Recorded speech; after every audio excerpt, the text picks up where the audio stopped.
came late that afternoon, just as I pulled into the driveway of our new house. Is this Daniel Brooks? The voice asked. It was older, raspy. Yes. Who's this? There was a brief pause. I'm the previous owner. I'm sorry to bother you, but I forgot something. Something serious. I almost hung up. Then he said it. There's a camera hidden in the living room ceiling.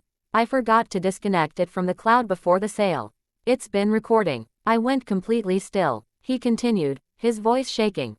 I only noticed today when I opened the old feed by accident. I didn't mean to see anything, but what I saw, I think you need to know. My chest tightened. What did you see? Silence. Then he said quietly, don't ask over the phone. And don't tell your wife. Come alone. I'll show you everything. I sat in the car for what felt like forever, just staring at the house. Claire had decorated the porch with lights. Inside, I could hear her laughing with her mother and sister as they unpacked more boxes. I walked in. Claire smiled at me from the kitchen. Hey, babe, everything okay? I nodded. Yeah, I'm just going to grab a few things from the store. I kissed her cheek, my heart pounding. As I pulled away from the house, something felt wrong, like this call had torn a thin veil off a life I thought I understood. And whatever that man had seen, it wasn't a glitch. It was a warning. He lived 20 minutes away, in a faded bungalow tucked behind a gas station. When he opened the door, his hands were trembling. I didn't mean to get involved, he said, ushering me inside. But I lived in that house for 30 years. It deserved better than what I saw. He led me to a cluttered desk and opened his laptop. I backed up the footage. I'm not keeping it. I just thought you had a right to see. He clicked play. The screen showed the living room, my living room. The date stamp read Tuesday. I'd been at work until 7 p.m. that day. Claire walked in. Her mother followed. Then her sister, Jenna. They opened a bottle of wine and started laughing. Claire dropped onto the couch. I can't believe he fell for it. Her mom chuckled. All that nonsense about starting fresh, like it's his house. You did the hard part, sweetie, her mother added. Now we just make sure he stays busy at work while we finalize the switch. The switch, I whispered. The video kept rolling. Claire pulled out a folder. Power of attorney papers, she said with a smirk. You said he'd never notice. You were right, Mom. I stared at the screen, frozen. The man beside me lowered the volume. There's more, he said gently. But you get the idea. I couldn't speak. Power of attorney. They weren't just laughing behind my back. They were dismantling my life while smiling in my face. I stood slowly. Send me the whole file, I said. Every second. Because in that moment, something shifted. I had a plan. And I wasn't going to be the fool again. By the time I got home that night, everything looked normal. Claire kissed my cheek and asked if I grabbed milk. Jenna was organizing the garage. Her mother was baking something for the neighbors. It all looked so real, like I was the one pretending. I watched them carefully. Every movement, every laugh, every sweet word now felt poisoned. I smiled. I nodded. I played along. Because what they didn't know was that I had the video. I had the proof. And I wasn't going to confront them. Not yet. I needed more. Over the next few days, I played dumb. I pretended to be tired, distracted by work. Meanwhile, I planted microphones in the kitchen, the hallway, even under the dining table. I wired a backup feed into the router and upgraded the cloud storage without telling anyone. They were too confident to notice. And that's when the real conversations began. Jenna, you're sure he won't contest it? He's pathetic, Claire replied. We wait 3 more weeks. Once the funds move, he's useless. Her mother added calmly, then we cut him off clean. Tell him we need space and sell the house. My house. That night, I sat in the garage staring at the glowing laptop screen, my fists clenched. My mouth was dry. My heart felt like ice. They weren't just planning betrayal, they had scheduled it. And I was funding the entire thing. So I opened a blank spreadsheet. Step 1. Hire a private lawyer. Step 2. Quietly pull every asset back under my name. Step 3. Give them the performance of a lifetime. The lawyer I hired worked in a quiet building on the edge of town. His name was Harold Maddox, a seasoned estate attorney. No flashy suits, no small talk, just sharp eyes and airtight documentation. I didn't tell him everything, not yet. Just enough to get started. I'd like to quietly revoke the power of attorney I signed 3 months ago, I said. He frowned slightly. You understand that revoking it without notice could raise suspicion. I'm counting on that, I replied. We filed the paperwork that same day.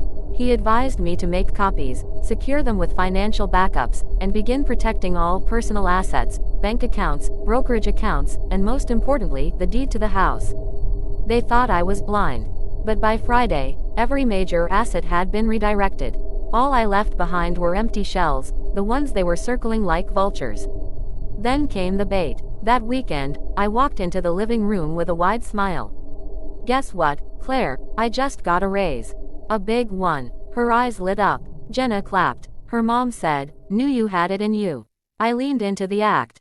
Fancy dinners. A new suit. Even a thank you bracelet for Claire. They thought their plan had time.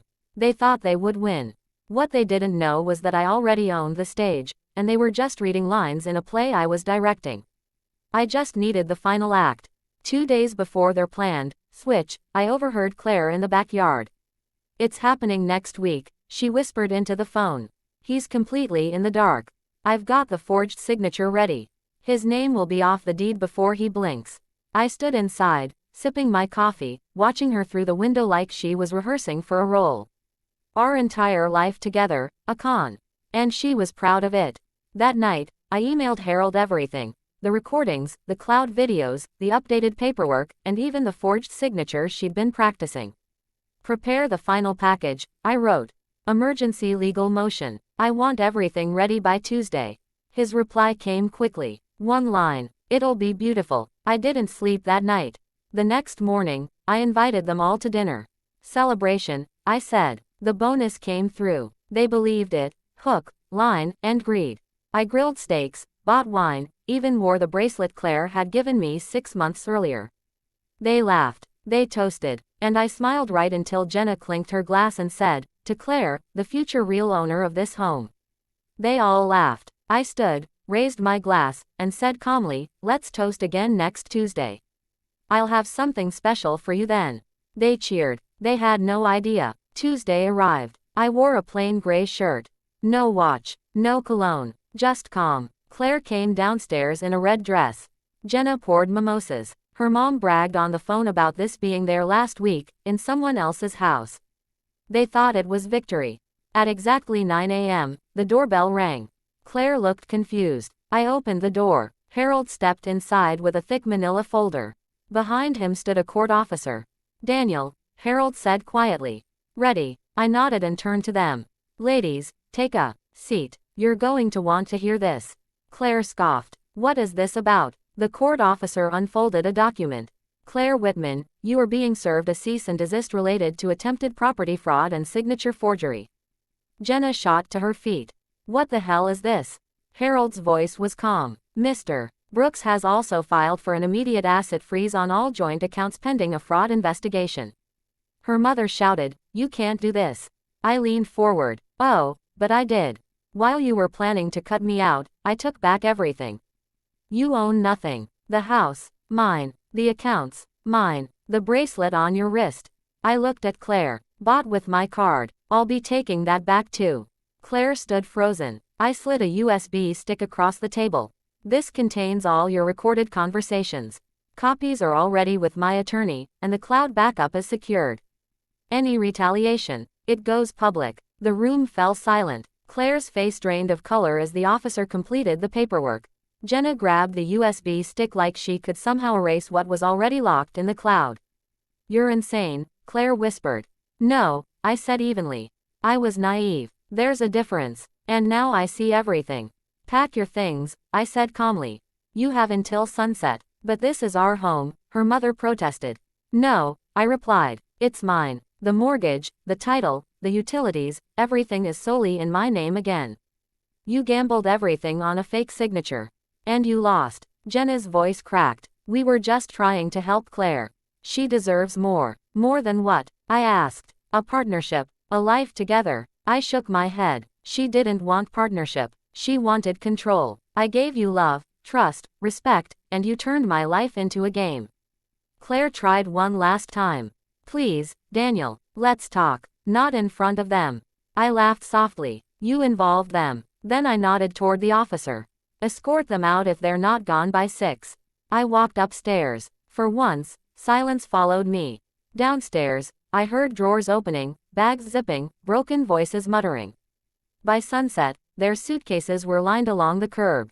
Claire was the last to step outside, mascara running, still trying to understand how everything slipped through her fingers.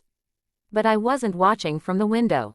I was already downtown, in a glass high-rise boardroom, handing the final file to a partner at Wilkins & Rowe, the prestigious firm Claire had always dreamed of joining. "Are you sure you want this to move forward?"